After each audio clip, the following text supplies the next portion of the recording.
if we buy into, and I admit that not all people do, that we are first and foremost relational beings, then everything we're doing, no matter philosophically, epistemologically, ontologically, by any criteria, if it's the other, it's also relational. So the question is, how do we talk about that? How do we recognize that we are engaged as constructionists in a very different language game than modernists? So in a modernist worldview, we're looking for veracity, what's right, what's wrong, what's true, what did I discover, etc. And so hearing about a relational approach from, if you occupy that modernist space, you hear it as this is the truth, not the modernist view. And that's why I say we're in a different language game, because we're not talking about truth. We're talking about a recognition that that the process between people and also between people and their environments, all that embodied action is the most important thing for us to focus on. And when we focus only on the individual, we tend to find ourselves, as we do today, in an evaluative, judgmental, pathologizing way of being in the world, where this is normal and that's not. You need a medication, but you don't. You need remedial work in school, but you don't. And instead, it's quite easy to treat an individual. You can put an individual in jail. You can give an individual a medication. You can, send an individual to a reformative program. But changing an institution, changing the ways in which we relate at the broader level of how we talk with each other, how we think about our lives, how we do education, for example, how we do healthcare, how we do anything, organizational life, community life. Thinking at that level is exhausting, to be honest, and it's a lot of work. But my own belief is that that's where we need to be focused. So and when I think about what is relational thinking, it is so much broader than just, the interpersonal dynamic. And at the same time, we have to realize that it's the interpersonal dynamic, what we do together every day with each other in our environments, in particular contexts, around particular issues. It is those interactions that create these beliefs, which we come to call institutions or dominant discourses. So, for example, if I ask you, why did you do that? And you say, because that's the way it's done, then we know that you're just tapping into an institutional way of being, or what I would call, and many others would call, a dominant discourse, in this unreflexive way. You're never questioning and never recognizing your own fingerprints. Every time, we say something like, I'll use a banal example, all children should go to school. Okay, why? Because that's what they should do. Okay, as we do that and send our children to school, we are maintaining the fact that that way of talking, that way of being in the world remains unquestioned. So what we need to do, I think, and what relational thinking helps us to do, is kind of remember the connection between these micro interactions that we engage in with each other and in the environment, and how they create the macro, and then the macro reflexively, loops back to influence the ways that we engage at the micro level. So it's this, continual looping. And if we don't engage in some kind of internal dialogue, reflexive critique, we just take it for granted that this is the way the world is. So relational thinking also invites us into this space of reflexivity, which I think, I'm hesitant to say there's a bottom line to these because that's a very modernist idea. But if there is like a pervasive notion that I think we need to hold on to, it is this idea of reflexivity. It's different from reflection. You can reflect on a conversation. Oh, that was a nice conversation I had with this person. Oh, yes, that meeting went really well. That's reflection. Reflexivity is really interrogating oneself, if you will. Was there something else I could have done in that moment? How did I contribute to creating that strong difference of opinion that we had, that argument, or that good time? It doesn't matter. What could I have done differently? What might I do the next time? That's reflexivity. And we do not train people to do that. We are utterly unreflexive, and the answer, why did you do that, is because that's the way it's done. So the work we have to do is showing people that their banal interactions, their everyday interactions really are important, and they really matter, and they are connected to these larger issues like social injustice of all forms, racism, sexism, educational inequality, etc., that we're part of that. And so then the other part of that is to say, oh my gosh, that is incredibly overwhelming. Like, am I supposed to change the world? So I think that we can be overwhelmed by that, but if we realize that and don't jump to, I have to solve all the world's problems, but to the question of what can I do at the micro level, where is, in Gregory Bateson's terms, the difference that makes a difference? What are these small changes that I might be able to engage and perform to try to co-create with others something different? We tend to bifurcate and say, so we have this tradition of modernism, scientific method, objectifying others, the belief that we can discover the truth and so forth. That also is a sort of relational process. It's just creating a very different kind of relationship. So in my own work, it's really important for me to share with others and to remind myself that there's no method, no form of action that's off the charts, that is off limits, that we can't use. That if I'm sitting with a person and through our conversation it becomes clear that they really believe behaviorism, like that's the way the world works, to the extent that I don't respond to them in that, using that discourse, that way of talking, I'm not being relational. So the difference here is the difference between using a particular way of acting because you believe it's the truth and it's the way things must be because this is right. That's a modernist belief. In a relational perspective, from within relational thinking, it's we act as we do in an attempt to be responsive to the other and to engage in a process of co-creation with the other, where all resources that are available to us, acknowledging that not all resources are available to everyone, but of the resources available to any given person, any of those might be useful. But we use them not because they're the right thing to use, but because first they seem responsive to the other. And then, I think that sort of gets at this metaphor of performance and play, in the sense that I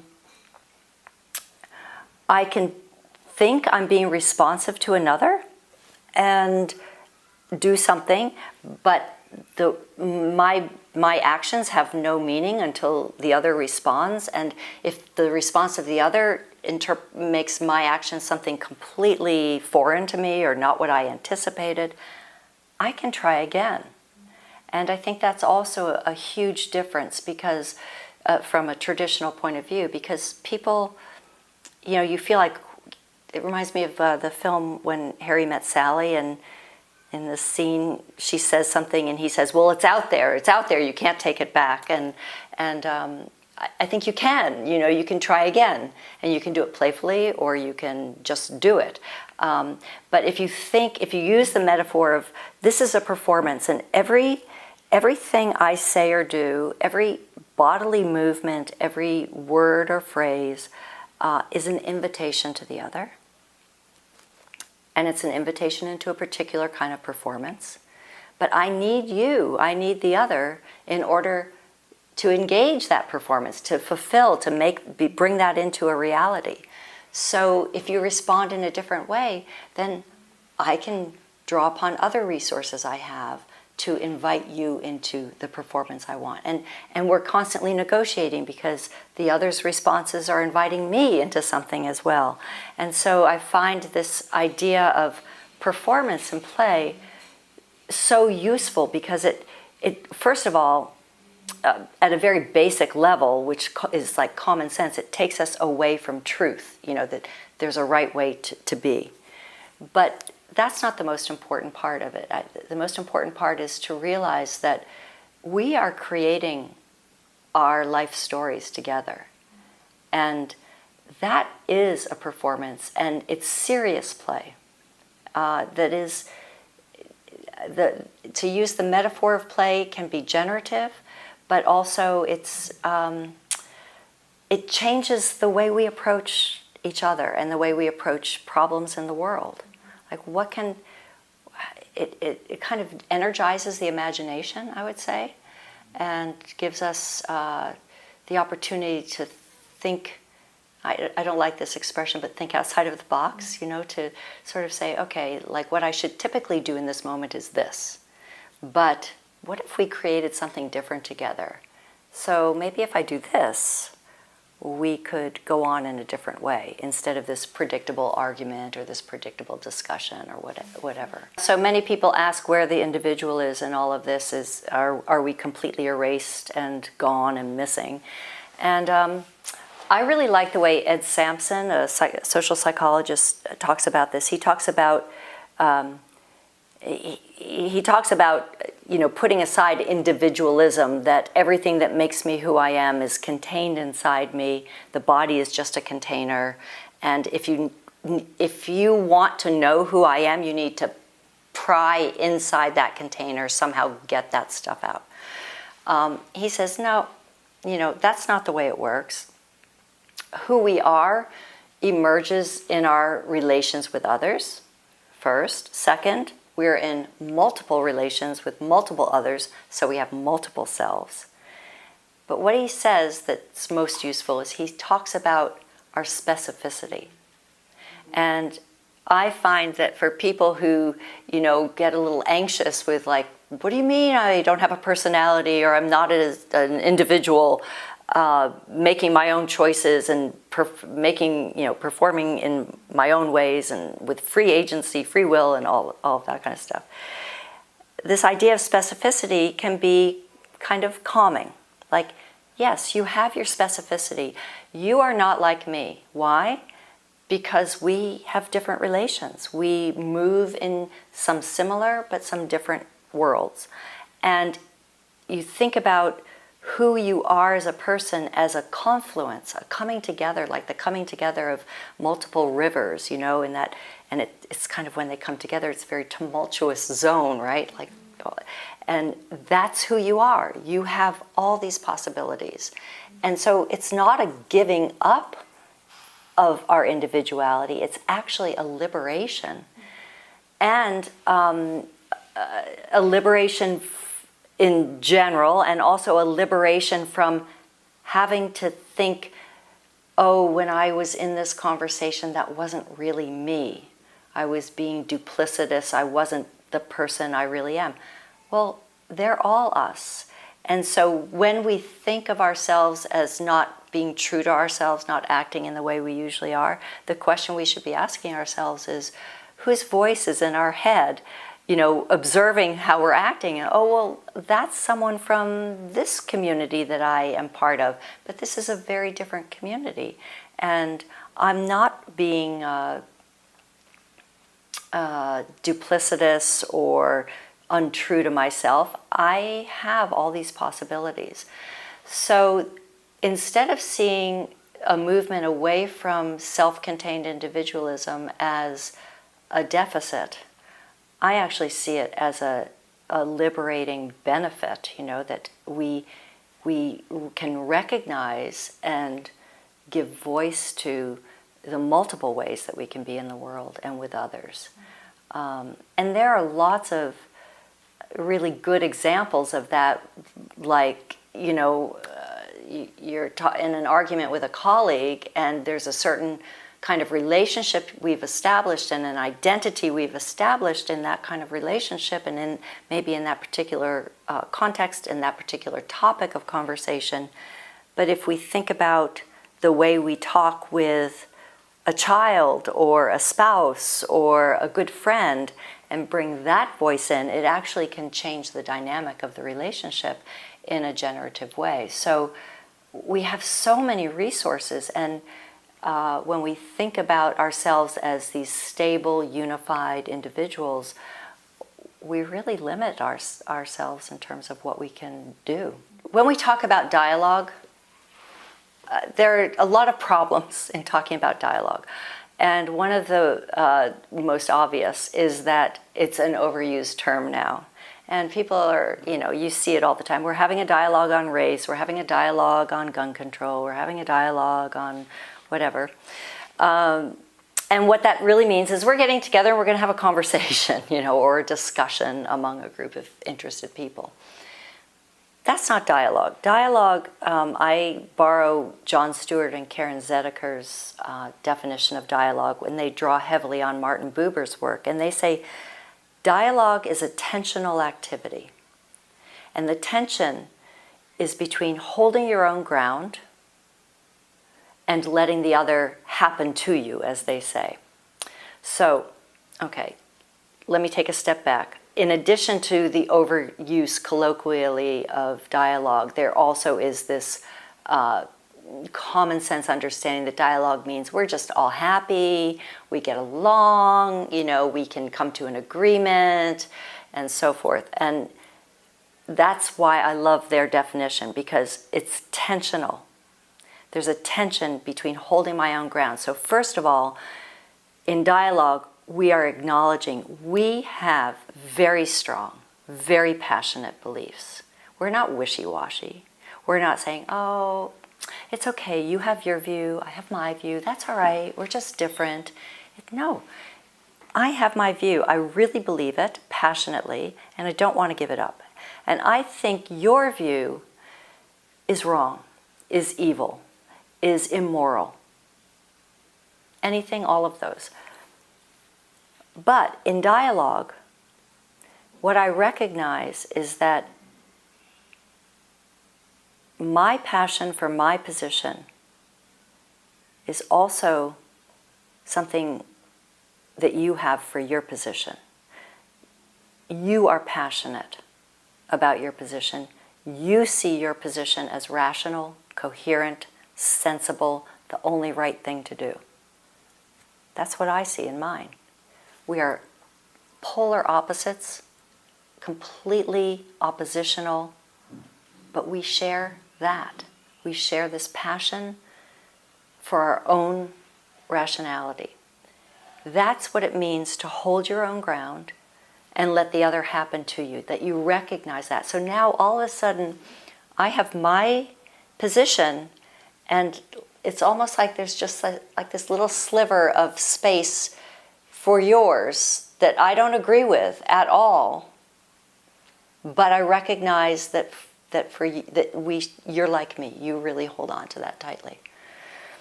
That kind of recognition opens up the possibility for us to be curious. I want to know now, instead of proving you wrong, instead of bombarding you with my ideas and accusing you and judging you and evaluating you, now I'm curious. How in the world could you possibly think that your ideas make sense, that they're moral, that they're okay. I need to know that. And if I ask those questions respectfully and with genuine curiosity, it's quite likely that you will return the favor. Okay. What happens as an outcome of dialogue, that to me is dialogue. I don't change my position probably, and you probably don't change yours either. I don't sanction you. I don't say it's okay. I don't think it's just or fair or right or proper. But both of us walk away from that interaction having moved dramatically from a black and white view of right and wrong to a very gray view. I don't have to accept what you say, but now I understand, at least have a beginning understanding of how it makes sense to you. I still disagree strongly, but I've never heard anybody give that rationale before for that perspective. So it's a much more complicated issue now. So I was just talking with a PhD student of mine earlier today about her research with youth in the Middle East. And, you know, we have decades of people trying to do conflict resolution around the Israeli-Palestinian issue. And nobody has succeeded. Why? Maybe resolution isn't possible. Maybe there's not a solution, an answer once and for all, and everything will be fine.